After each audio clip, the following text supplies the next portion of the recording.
Hey girl, hey, welcome back to my channel. It's your girl Misha. Thank you guys for joining me yet again for another review. We are back with a brand new season. Well, part 2 of season 4, episode 1 of Love and Marriage Huntsville. If you are new here, then welcome. I give lighthearted reviews with a little bit of laughter and a little bit of shade and a whole lot of detail. If you're back for a second or third time, then welcome back. Y'all, please don't hesitate to like, comment, and subscribe to the channel. Share with a friend. Hit that notification bell so that you will be updated each and every time I upload a video. Now, y'all, let's get into it if we're going to get into it. Now, let me just say this. Honey, this episode was boring. Okay, I don't care what the people say. The episode had me sleepy. Okay, we could have continued this, back in July. Why do we have to wait for September 10th? But nonetheless, honey, here we are. So we're going to run through this real quick, honey. It's not much to talk about, not a whole lot of detail, but we're going to get into it. When the episode first opens up, they show flashbacks of seasons past, all of the ups and downs, Mel with the long bangs and the short slides. They show all of that. So we pick up from the last episode. Mel is doing a wig and wardrobe change, honey, after Martel exited stage left. I love that wig, girl. It's giving, okay? It's giving. So then we transition on over here to Tennessee. Now, remember last episode, they were on their way to this couples retreat, and that's where it cut off. So now we're picking back up what they put down. Moving forward. So Maurice and Kimmy, they arrive at the retreat first with Dr. Francis and his wife. So then the uh-ohs arrive. Hey, y'all. So they're still waiting for Tisha and Marsau. So Dr. Francis is like, wait a minute, somebody is missing. And so Kimmy was like, well, you know what? I can call them and see what's the ETA. Let me call them for you. Hello? Hey, girl. Hey. Where the hell y'all at? Oh, girl, the nanny couldn't stay. I couldn't find my shoes. It was traffic. Baby, they gave 60 excuses when all of this was Tisha's idea. Tisha, if you are going to be the one to facilitate an ambush on your husband, you might want to be prompt, honey. You should not be the last person there. You should be the first person there. Anywho, they had all these excuses and whatnot. Baby, when Marsau heard that Dr. Francis was there, he was like, I don't want to go to that. Honey, he almost exited off the freeway. I'm like, Kimmy, now why would you say that Dr. Francis is there? And Tisha trying to keep him from finding that out. So in the confessional, Marsau was like, you know what? I'm going to go ahead and go. It's cool. Because what's the worst that can happen? I think we're going to be fine. So Dr. Francis tells them that he's not there to fix them because that's what mechanics do. Well, Dr. Francis, honey, they need some mechanic work, honey, at least a tune-up, something. Lewis and Tiffany need spark plugs, honey, all kinds of stuff. Because, baby, the spark between the two of them is gone, honey. The thrill is gone. So he's like, I'm there to help you get through who you are to help your marriage. So she's like, oh, well, speaking of working, Tiffany gets up to take a work call in the middle of them sitting there talking. So Kimmy said in the confessional, we all put everything we had to do on the back burner and Tiffany needs to do better. Now, me personally, honey, I ain't gonna lie to y'all, okay? Because I'm gonna keep it real over here. This is my opinion. I get it, but y'all were waiting on Tisha and Marsau. Now, before Dr. Francis explained it, I had the same thought process as Tiffany. I'm like, if we just sitting here and we ain't doing nothing, I can go ahead and take this work call real quick. But when I think back on it, you should have put everything on pause if you knew you were taking a trip, especially your work. So Dr. Francis is telling Lewis that, she has completely put him on the back burner and she has competing interests, especially if she's going to take a work call during a couple's retreat.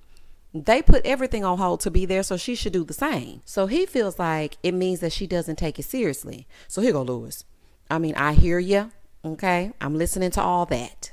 Okay. But I'm here. I'm going to relay the message to her, but I'm here. I'm present.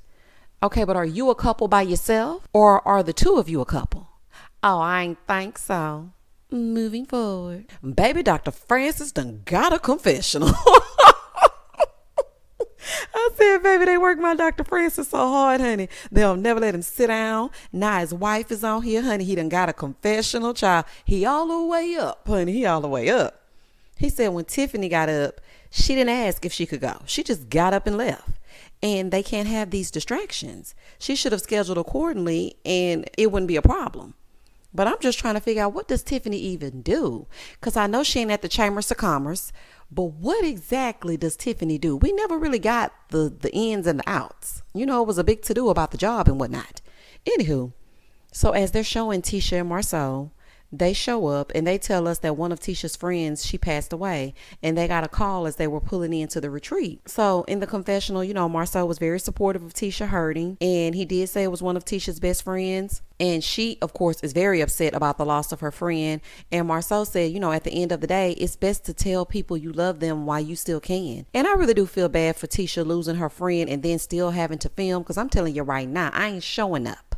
Okay, I'm going to get myself together and then I'm going to proceed. Like, absolutely not. But he did say, being at the retreat was a healthy distraction. So far, Marsau doesn't seem to be that resistant to this process. So we shall see. In the next scene, Hotel is at his mom's house picking her up because he's about to go get the kids because it's their last day of school. So in the car, he's like, yeah, well, I took the kids to see Mel at the Orion Amphitheater, even though it was my week. What do you want, a cookie? Okay. We're so proud. I'm so proud of you. We got it. Okay. So he's like, yeah, it went well. And I feel like she's letting her guard down. So his mama was like, well, she ain't got no choice. Ain't no sense in keeping it up. It's going to be good times and bad times. Okay. First of all, ma'am, there's a very good reason to keep your guard up, especially when you're dealing with a narcissistic fool like your son. Nobody wants to deal with your trifling son. Okay, so therefore, and thus and such, the walls are up, honey. It should be a panic room surrounding Mel, especially when it comes to Martel. Moving forward. She's like, things happen in life, but ain't no sense in tearing you down every chance they get. Ma'am, you are truly something else. You don't know your son toxic. Okay, child, I really don't have time for this because this episode didn't really give all that. But Miss Marlene, respectfully, you are enabling Hotel to continue to be Hotel-like. Okay, and this next part that we're about to talk about, your son is guilty of as well. So here we go. So she was like, I ain't got nothing against her. And then proceeds to say what she has against her. She's like, but don't be getting on Facebook and Instagram and disrespecting me when I've been good to you. She gonna say that I was talking about her mama. And I was not talking about her mama. Flashback to you talking about her mama. You and Martel were sitting there and you basically had something to say about this woman's mom. So you and your son. So he was like, well, I'm just hoping all of our relationships can get better. And she was like, yeah, I wish her the best. I'm never going to be mean to her because she's my grandchildren's mother. Miss Marlene, I hope you can learn to be unbiased and see both sides so things can get back on track. Okay. Because there's going to come a time when all of you have to be around each other. So I'm just hoping that y'all can get anything resolved that needs to be resolved. Back at the retreat, Dr. Francis was like, you know what? Because of everything that Tisha and Marsau are going through, I'm not going to address their tardiness. Okay? Scott 1.0, you're off the hook. But Tiffany, you are definitely on my list, honey. You are about to get the business. So Tiffany comes back out and joins the group, honey. And he's starting a group exercise. And he was like, y'all need to decide if y'all want to play a game or y'all want to be serious. So he brings up Tiffany having a phone call and leaving to do business and leaving Lewis by himself. So he's like, you didn't say anything when she got up and left. Here go Lewis.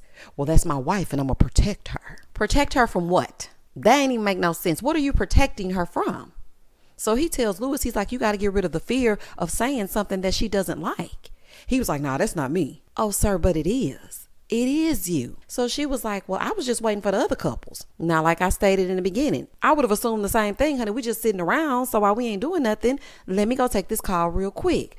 But when I thought about it, I'm like, you know what? If I'm here to pour into my marriage, I need to be giving my spouse my undivided attention. And that is what Dr. Francis is trying to get her to understand. So anywho, I digress.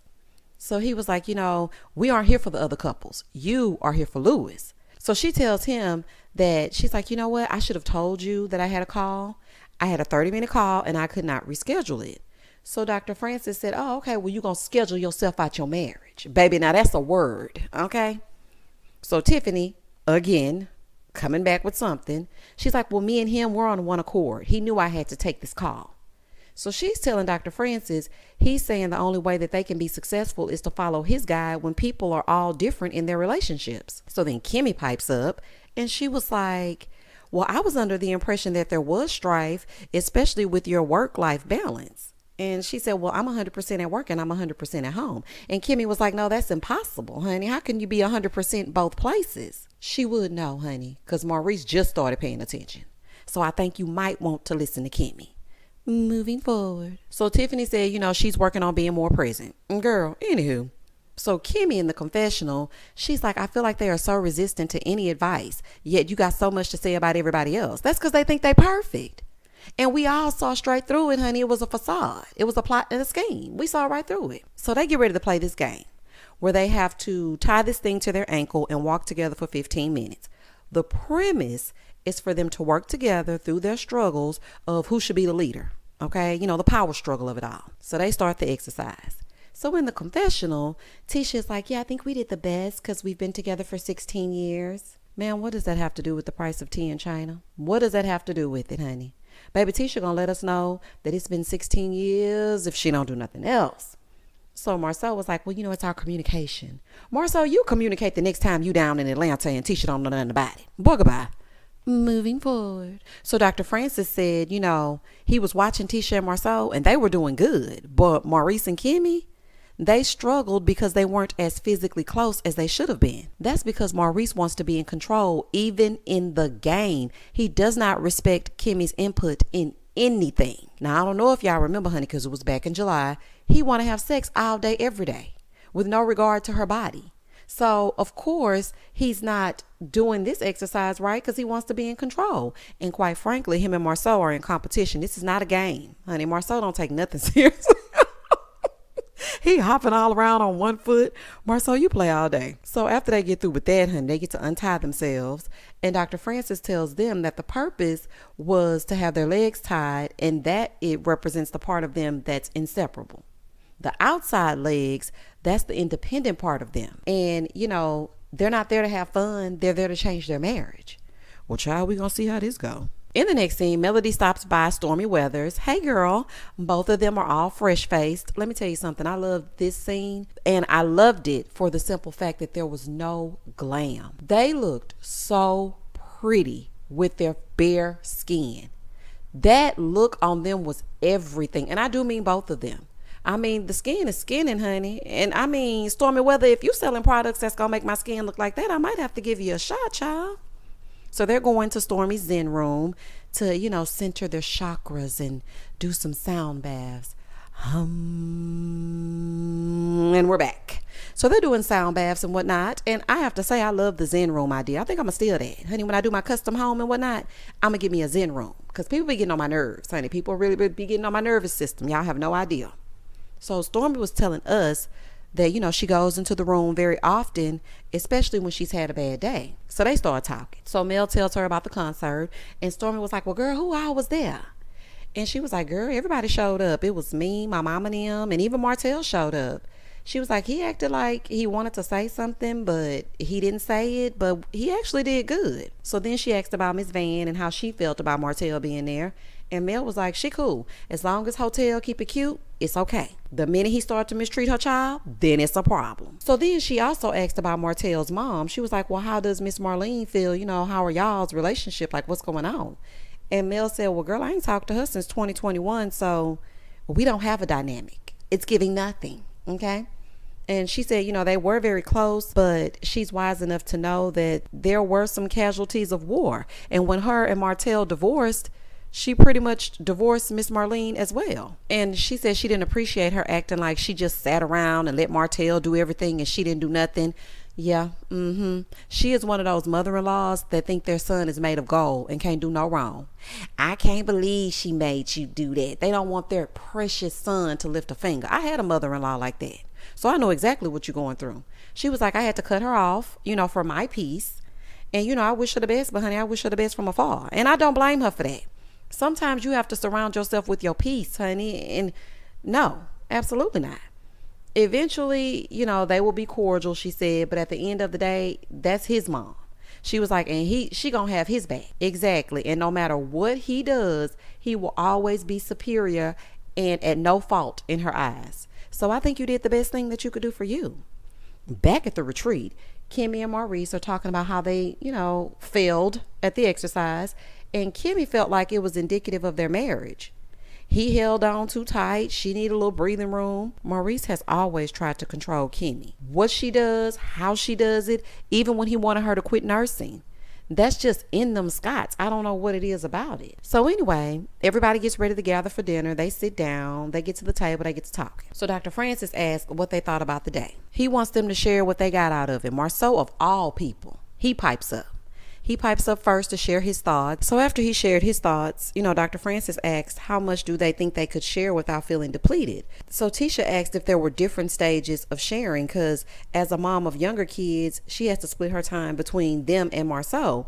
But as the kids get older, it's starting to become easier.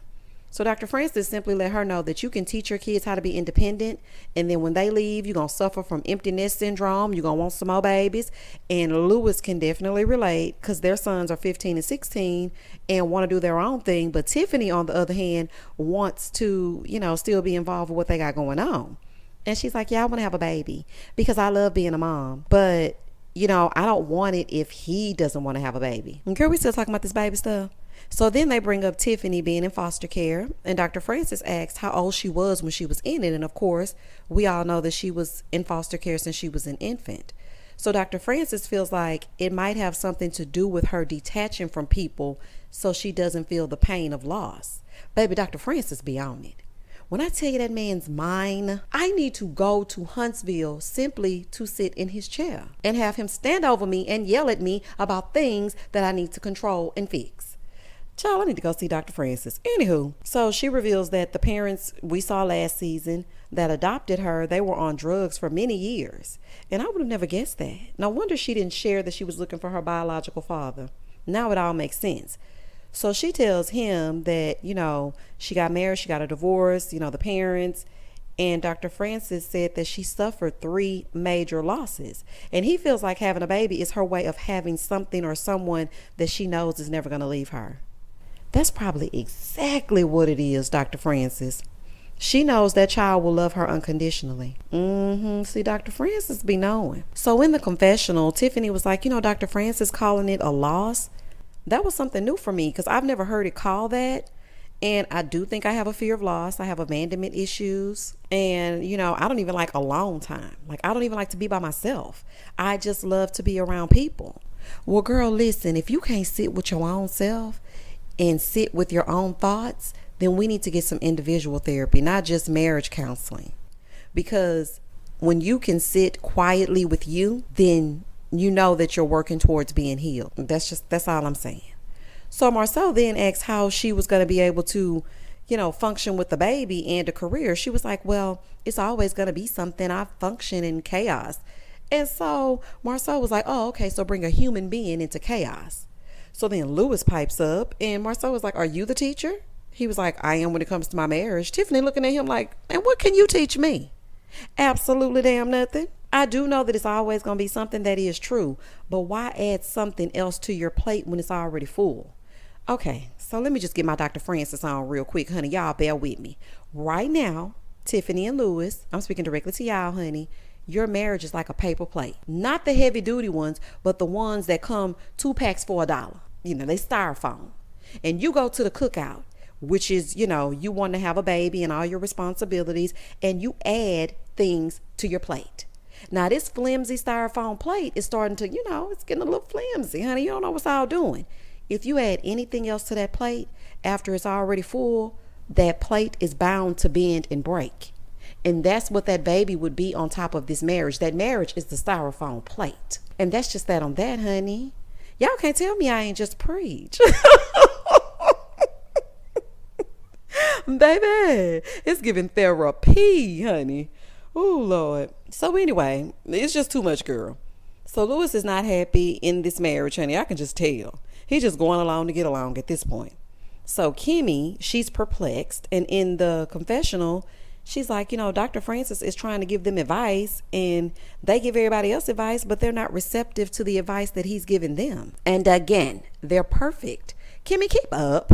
So Lewis said, he feels like they're very open and receptive to other people's, input. I don't think so, child. So Kimmy feels like it's mind-blowing to her because they basically can dish it, but they can't take it. So Dr. Francis said he feels like their marriage is not what they claim it to be. And it's not. So Tiffany goes, what does that mean? It's not what we claim it to be. He said, basically, you're playing a game. And when it's exposed, you play a game of not playing a game. I know that's right, baby. Lewis said, so you're saying this marriage is an act? And scene, honey. It's given and scene. Absolutely, it's an act. It's given contrived and putting on for your city, putting on for the cameras, and smiling in front of company. And behind closed doors, it's an entirely different story, and you know it. And you ain't fooling us. And that was the end of the episode. Chill, y'all comment down below and tell me what y'all thought about this episode. Honey, I tried to do the best I could do. I could only give you 22 minutes. It didn't give me nothing, okay? I gave it a little bit of laughter, a little bit of shade, and a little bit of zhuzh, honey. Please don't hesitate to like, comment, and subscribe to the channel. Meet me back here next week, okay? Don't go nowhere. And as always, stay safe, stay blessed, spread love, not germs. Peace.